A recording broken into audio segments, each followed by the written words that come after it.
Welcome back, everybody, for another episode of Riftbound 101. This is episode 4, and we're doing an in focus episode on Ahri, which is, if you've ever watched other TCG channels or card game channels, something like a deck tech, where I walk you through how to build a champion, how to think through what the champion's trying to do, the main strategy, variants, positioning within the current metagame, a range of topics that are really pertaining to this one legend. And I figured Ahri was a good start point for two reasons.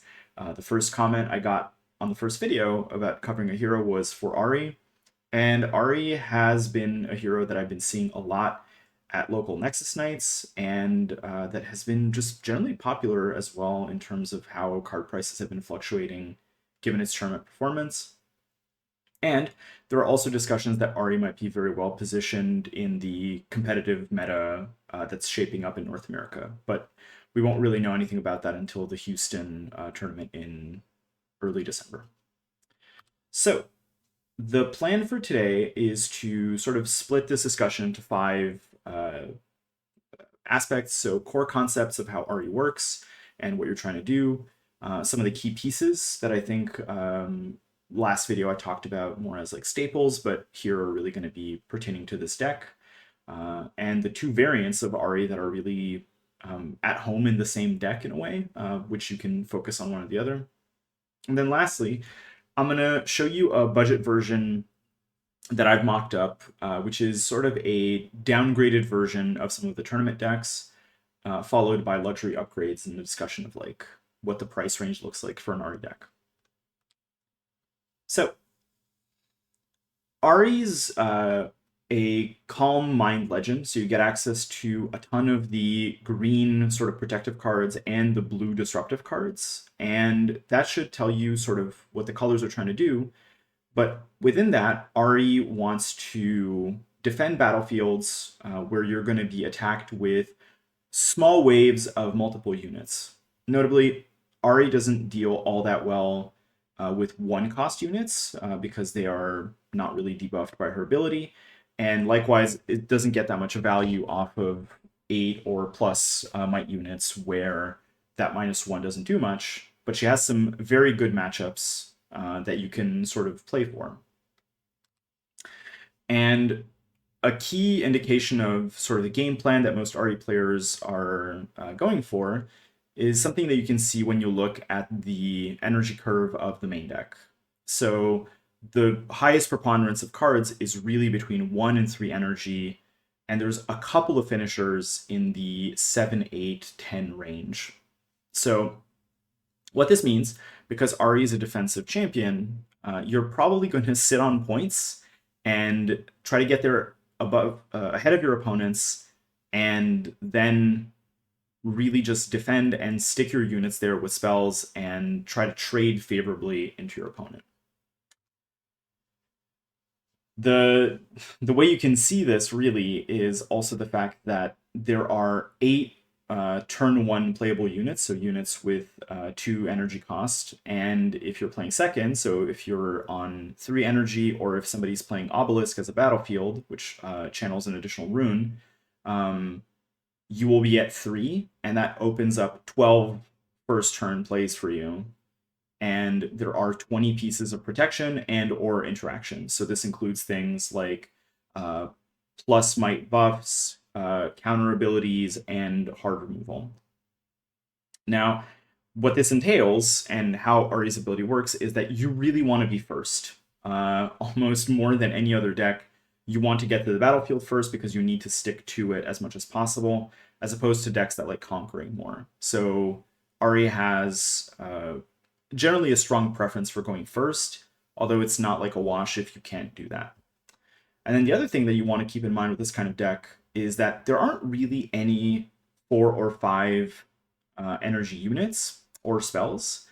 And that doesn't mean that you're not playing on turn 4 and 5. It means that you're generally going to be playing cards that cost 2 or 3 and keeping energy open so that you can interact with your opponent when they invariably have to push you off of battlefields.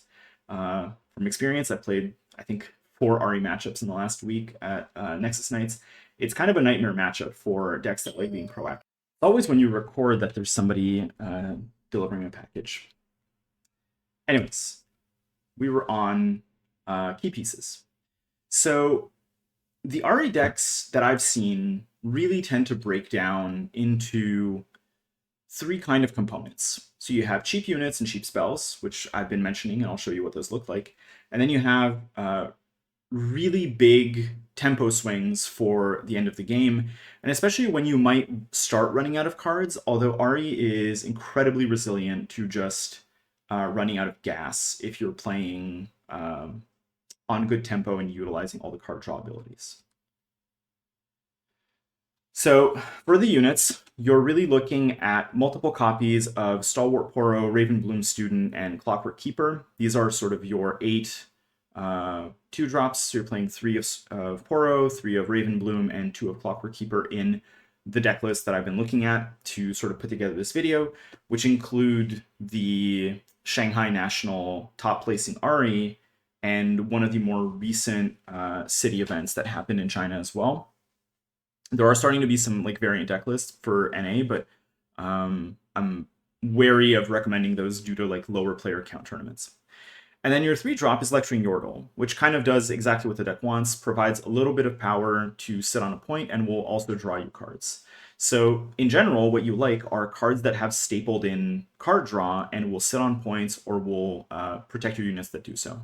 Ravenbloom is maybe a bit of an exception because it can really get big with a lot of combat tricks. So it can sort of steal back points from behind, or it can actually like trick out a lot of opponents into committing a ton of removal, but not really getting anything for it.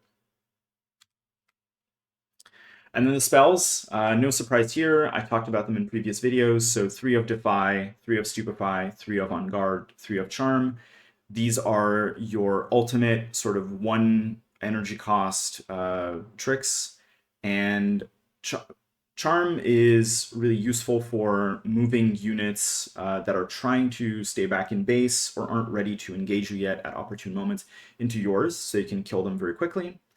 On Guard is for trading, and Stupefy is an interesting trick because it gives -1 might, and it draws you a card. But if you are sitting, for example, on the Dreaming Tree, which I'll talk about in a moment, you can use it on your own units to draw 2 cards. So what you really want is to protect your units because you are not the most unit-heavy deck in the world. And then you want to start accruing value by drawing a ton of cards and sitting on open energy and sort of starting to pressure your opponent to just commit into battlefields that aren't necessarily useful for them. I mentioned the Dreaming Tree.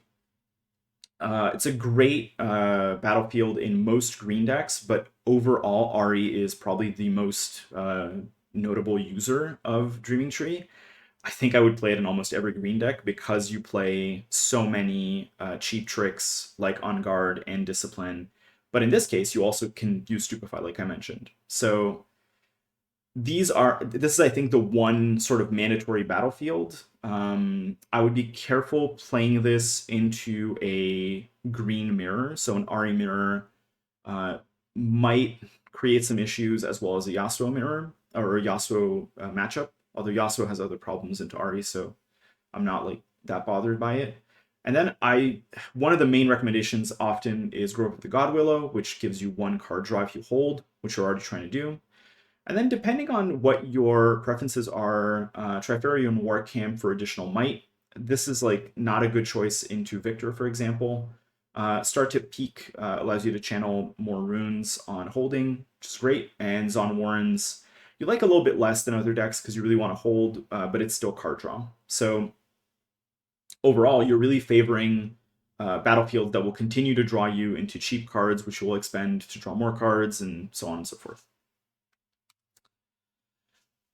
And then we have the sort of 4 major tempo cards, or like the game finishers at the midpoint and the end point of the game. And these are all, I would say, ranging from like mid-budget cards to incredibly expensive. So Watcher, Thousand-Tailed Watcher, is sort of the predominant bomb in blue decks across the game. It's played in Ahri, it's played in Teemo, not as much, to be fair. It's played in Victor and it's played in Kaisa, and it's played in Lux as well. I don't think I can think of a blue deck that is currently not running Watcher.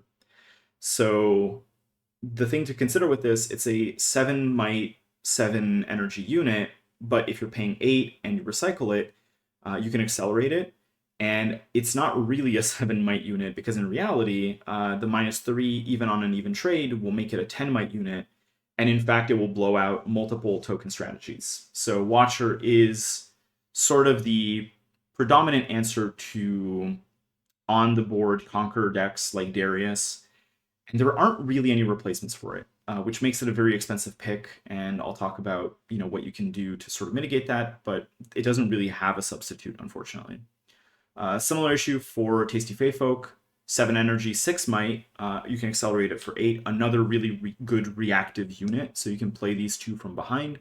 And then when it dies, you get to channel 2 runes and draw again. So no matter what happens, if an opponent is trying to target it with a removal spell, you will at least draw a card off of it, which means that your opponent will always be -1 card at the very least.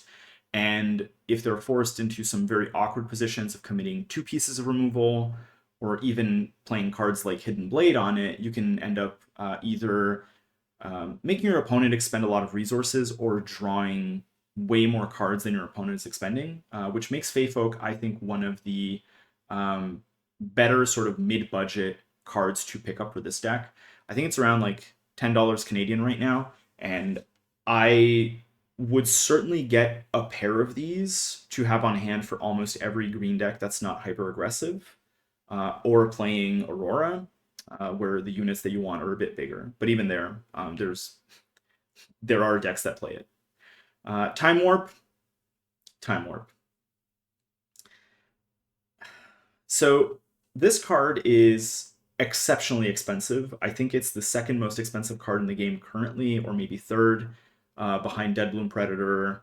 And then there's some mix up with Aurora and Kaisa Survivor. 10 energy, 4 recycled runes, take an extra turn, and then banish this card. This card can absolutely demolish an opponent depending on how you sequence certain plays. At the very least, sort of one of the most common plays to do with this is to start a turn at 2, conquer for 4, so you conquer 2 battlefields, and then if you can hold, you will hold up to 6, and then you can time warp and win the game instantly. You can also time warp from 7, which is often what happens in tournament play, and you can even commit some trickery with a variant of the Ahri deck.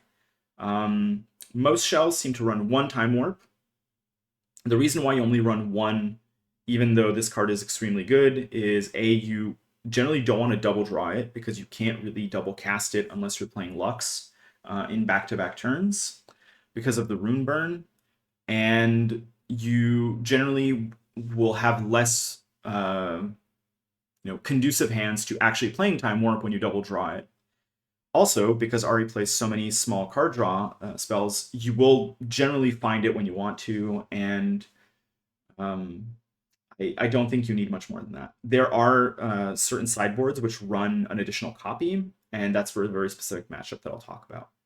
And the final card that tends to show up as a one-of in many, many lists that I do love is Foxfire. And Foxfire is a 3 cost signature spell, so you can only play it in Ahri decks. And it doesn't recycle runes, which a lot of the signature spells do, which makes it a very efficient spell.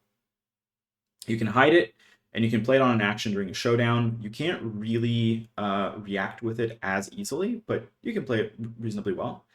And its effect will kill at most 4 units. I would say killing 2 units for 3 is excellent, and is borderline what people are using Falling Star for in red decks. If you're killing 3, it's exceptional, and if you're killing 4, it's an absolute massacre. The way you do that is when people are attacking into your Ahri deck, they're reducing their own might. You can also reduce their might with Stupefy, and blue Ahri will also reduce might. So you can create a lot of situations where enemy units will be at 1 might, and then you can go up to 4 kills. This also works excellently into victor spells, or the much rarer but no less annoying Lux Summon 4 Recruits deck or spell. So I my general sense is that all 4 of these cards are basically irreplaceable, and when you don't run them, you will be sort of running a weaker version of the deck that you can skew towards certain matchups. And if I was to recommend people to purchase certain cards in order, that order would certainly be 2 Fey Folk, 1 Foxfire, then sequentially up to 3 Watchers, and finally 1 Time Warp. If you open any of these, just play them. And in general, I would recommend hanging on to Watchers and Time Warps, which are really irreplaceable cards in the current card pool, and may see some good additions as we go into the next set or the one after that. In terms of matchups, because Ahri really likes to interact with legends that are playing 2 to 3 units at a time, and really punishing opponents for committing, like multiple 2 or 3 power units, decks like Jinx and Yasuo are not doing so great into her. Especially because I've been running Yasuo, the only matchup that I feel incredibly disfavored going into is Ahri, largely because Green Yasuo, for example, attacks and hits with the spell ability on Yasuo Unforgiven, based on his might. So might reductions hit you twice as hard, and they also hit mid boards fairly well. Like I mentioned, Victor I think is a tricky matchup, but generally not as favored as you might think, given that so many units are actually at 1 power by default, including things like Soaring Scout and the Watchful Sentry.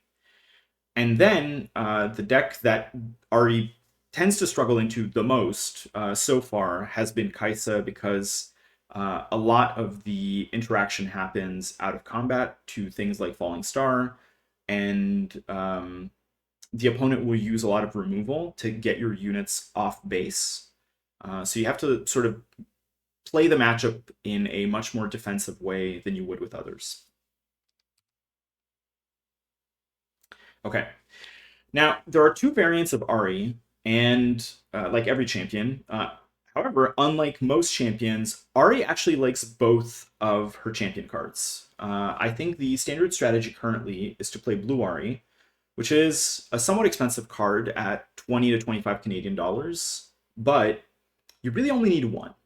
And although the card is upfront much more expensive, the Green Ahri, which is something like half a dollar, actually requires some more support in the form of Time Warps.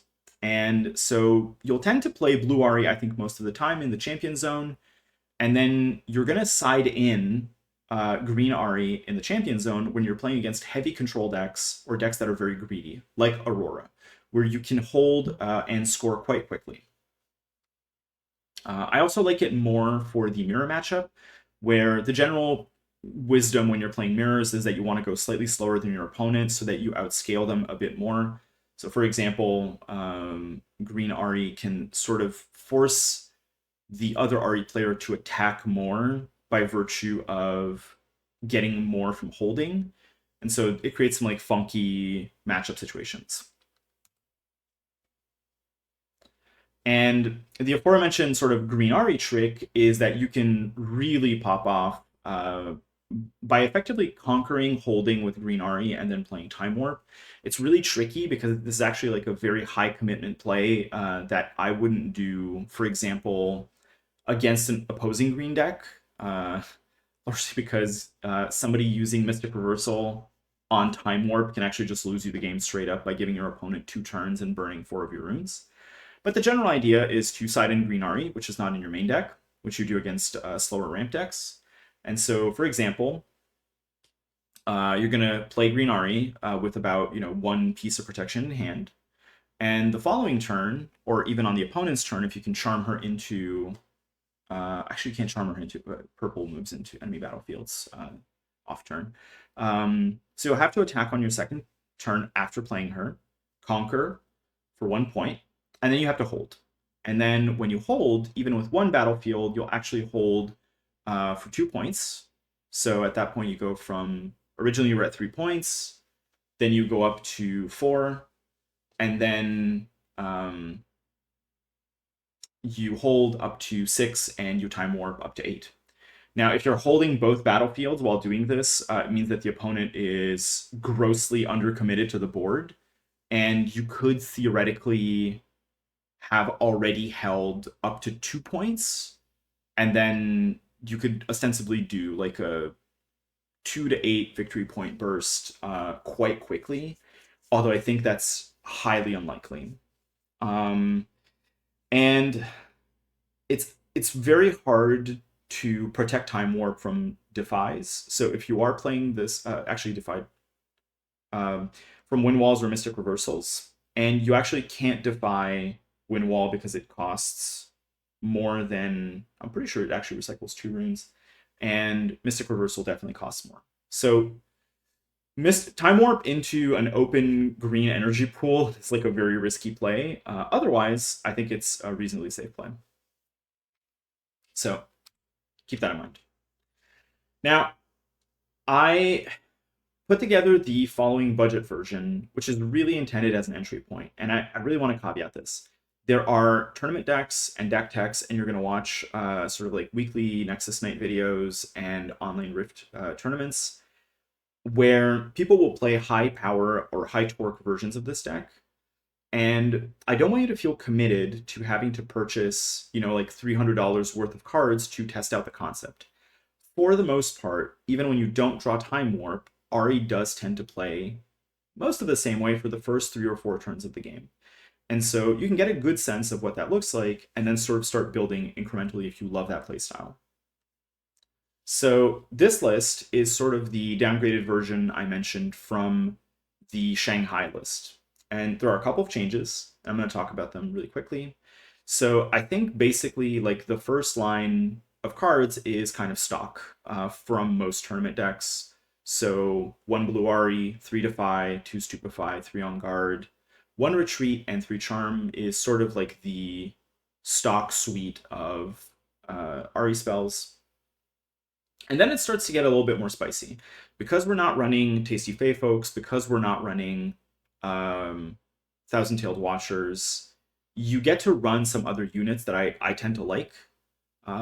So Blast Cone Fey is actually pretty sweet.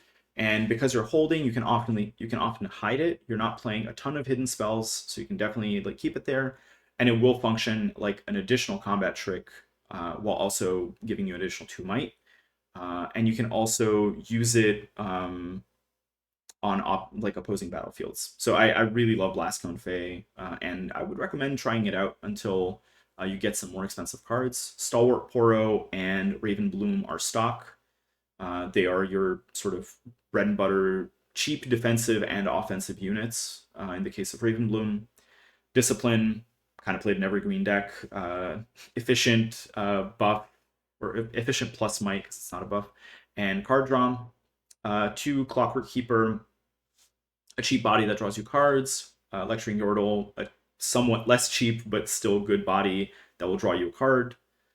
It effectively costs more than Clockwork Keeper but doesn't recycle one of your runes. 2 Find Your Centers.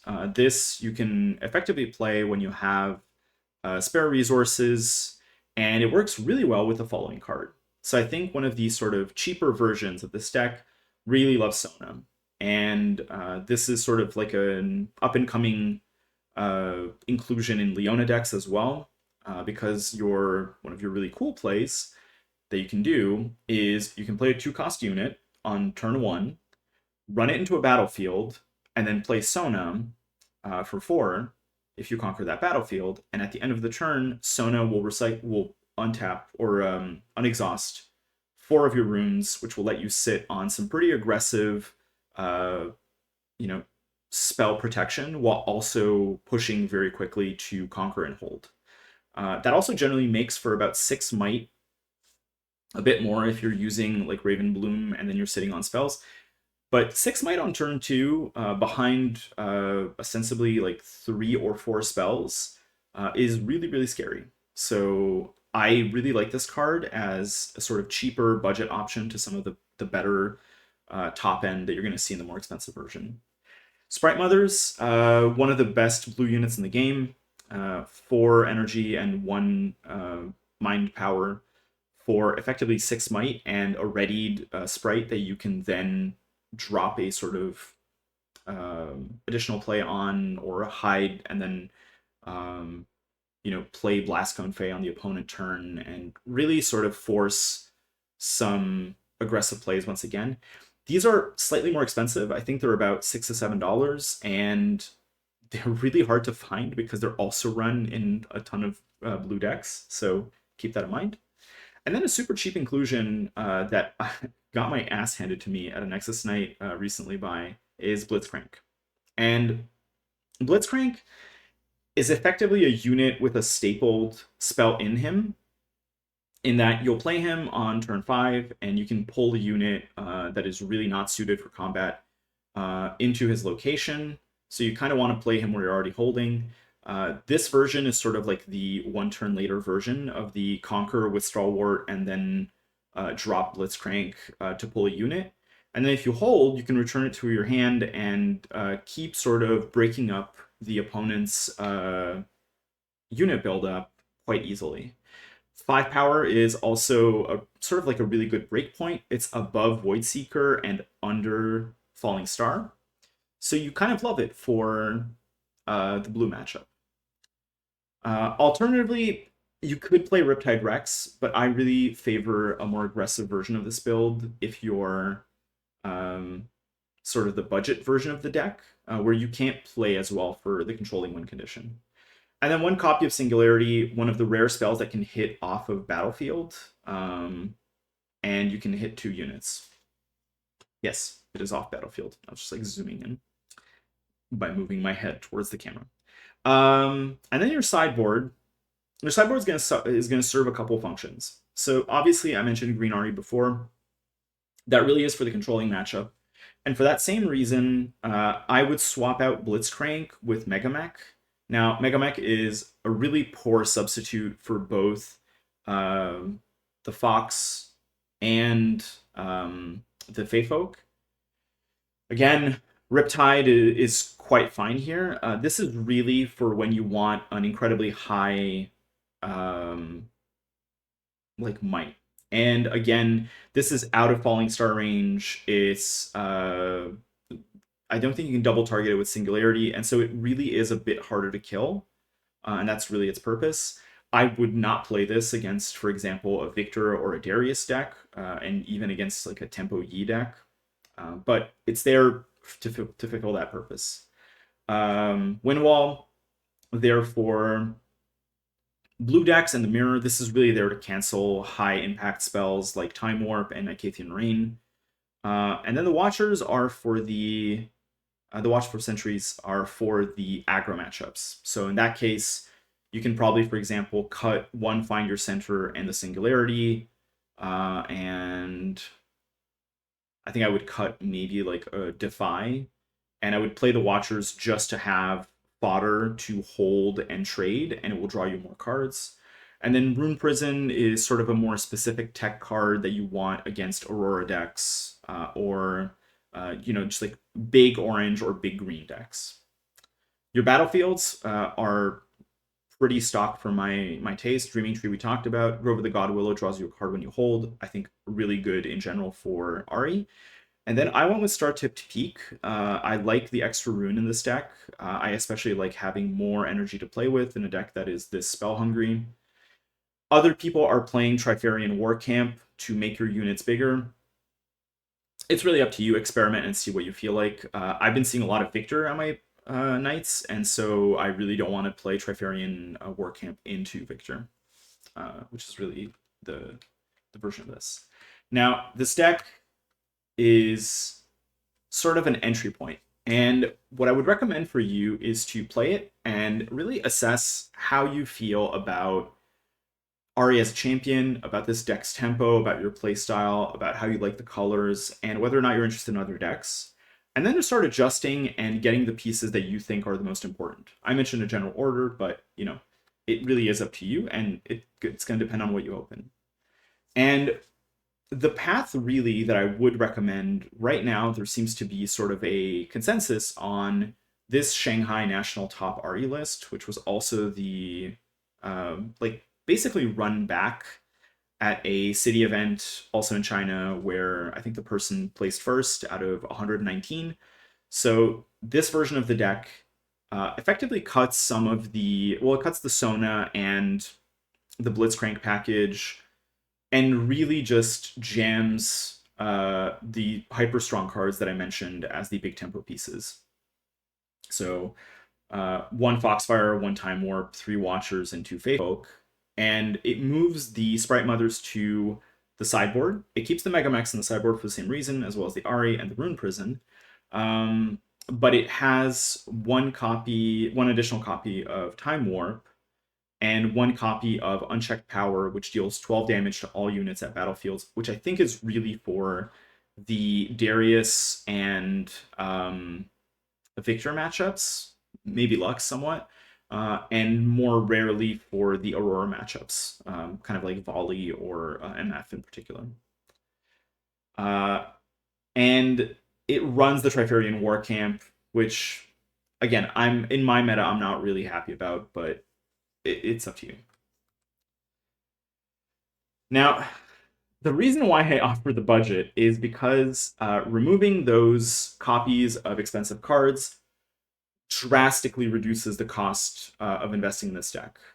This deck is roughly like 35 US dollars, and it shoots up to about 340 US dollars if you put in the Watchers and the Time Warp and the Fae Folk. And so this is why I recommend really playing around with this deck a lot. And it is a complicated deck to make work for you and to figure out the breakpoints and to understand how to sequence your mana and how to hold cards in hand. So play it a lot before you decide if you want to get those pieces. And if you do, the good news is that on sort of both ends, you can utilize all the cards you're getting for other decks. So, for example, Tasty Fae Folk is played in Yasuo, it's played in some Yi lists, it's played in Leona lists, and I think it's played in some Lee lists as well. So you can effectively buy like two of Fae Folk, and you will use it in pretty much every green deck that you have.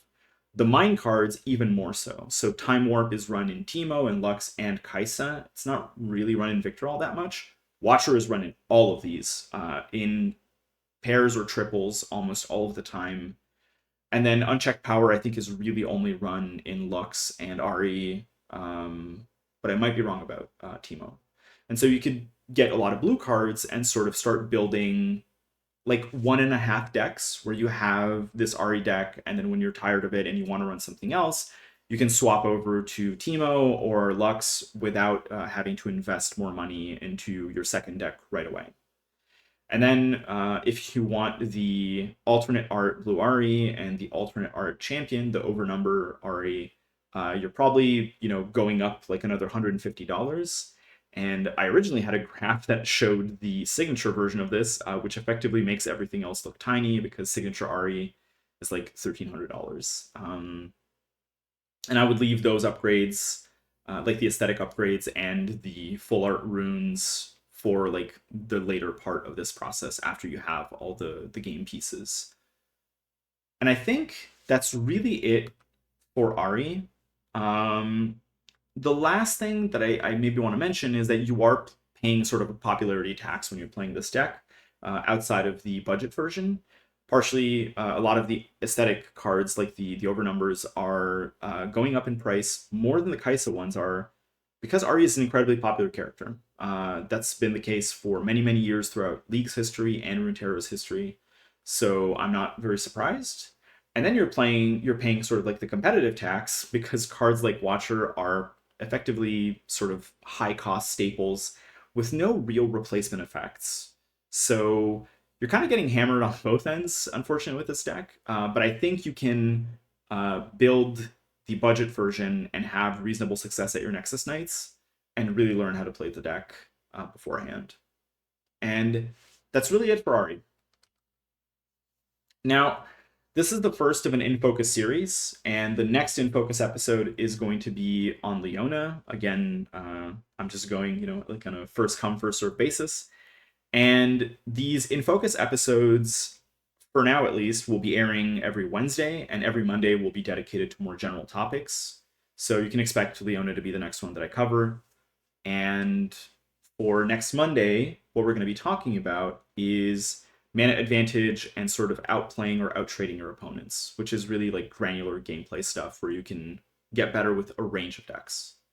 So thank you, and I hope you enjoyed this. And if you're an Ahri player, let me know if the budget brew is working out for you, or if you have an alternative deck list that you'd like to suggest for people to try out. I'm always happy to highlight stuff in the comments. Have a nice one, and I'll see you next Monday.